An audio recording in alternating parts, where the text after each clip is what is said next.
Hello everyone. In this tutorial I am going to start with the Node.js. So this is the introduction tutorial of Node.js. So let's get started.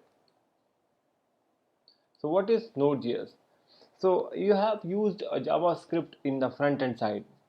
So but if you want to work with JavaScript in the server side, in the backend side, everyone should use Node.js. So Node.js is a cross-platform environment which is used to develop server-side applications.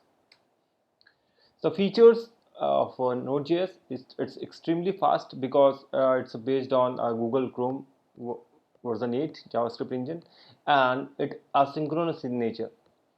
So all APIs and Node.js libraries are asynchronous.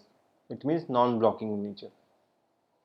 So Node.js based server never waits for the API returns the data. It will process a new request. So parallelly, it's not waiting for the response. It's processing the request, and it's giving a time. When the time comes, it's serving the data to the client. It's single threaded, so it's not like in Node.js. It's a single threaded. So what do you mean by single threaded? So like the language Java and PHP. So whenever requesting for the resources, it's assigning the parallel thread for that particular resource or request. But in Node.js, there is a single threaded which will going to deal with all the requests.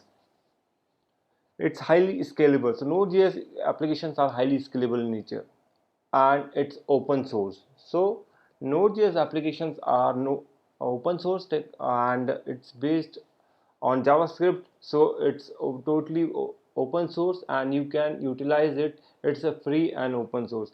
So now if you see lots of open source technologies are famous nowadays, like Python, Node.js. So Java, as earlier it's open source, but after Oracle is acquiring Sun Microsystem, now they are giving a license to the Java. So now these technologies are a future of the industry nowadays. So it's coming on the license of MIT. So as a roadmap, we are going to start with introduction and basics. Later on, we are going to cover FS module, which is file system module. Next, we are going to deal with package and NPM. Mongoose is the part of MongoDB only, and it's an interaction between MongoDB and Node.js. HTTP module, if you want to communicate with server, we require HTTP module, but nowadays we are using Express. It's a web framework which internally it's using HTTP module, but we are going to use Express. It's a very famous nowadays as a web framework.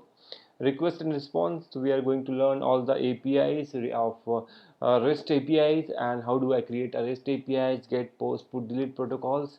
Next, how do I consume with forms, and also we are going to cover routing, Ajax, MVC, EGS, and there are few topics also: mustache, handlebars, pug, cookies, and sessions. That is the part of our Node.js. And in MongoDB, which we are going to learn in details, it was another section. But now in this tutorial of Node.js, we are communicating with MongoDB and Node.js for the API. Whenever we creating API, suppose client is requesting for some data, Node.js process the data, and MongoDB is through MongoDB and providing to the client.